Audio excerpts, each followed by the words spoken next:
પહેલાં આજના stock specific strategy સમજી લઈએ. વરુણ, આપના પાસે સૌથી પહેલાં કયા કયા સ્ટોક્સ જે છે તે તમે ધ્યાન પર રાખી રહ્યા છો, ક્વિકલી નજર કરી લઈએ.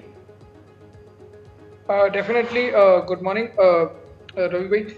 જો તમે રિસેન્ટલી જોશો ને તો લાસ્ટ ફ્રાઈડે બી આપણે જ્યારે હતા બિલકુલ ન્યૂઝ કેપિટલ પર, તો ત્યારે બી મેં એ વાત કરેલી હતી કે ચાઇનાના માર્કેટમાં જે પ્રકારની મંદી આવી રહી છે એનો લાભ આપણા માર્કેટને જરૂરથી મળશે.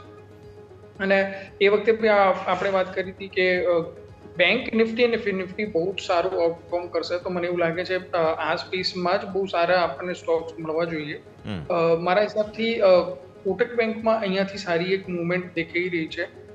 આપણે 2055ના એસએલની સાથે 2130 અને 50 સુધીના ટાર્ગેટ દેખી શકીએ છીએ વિધિન 2 to 3 ડેઝ. તો મારા તરફથી બેંક નિફ્ટીમાં આપણે જઈશું અને બેંક્સમાં જઈશું સેક્ટરમાં, અને એમાં બી કોટક બેંકમાં મને વધારે સારું દેખાઈ રહ્યું છે.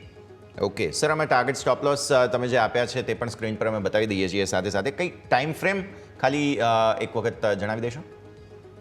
ટાઈમ ફ્રેમમાં 2 થી 3 દિવસની અંદર આ ટાર્ગેટ્સ અચીવ થાય એવું લાગે છે. 2 થી 3 દિવસ માટે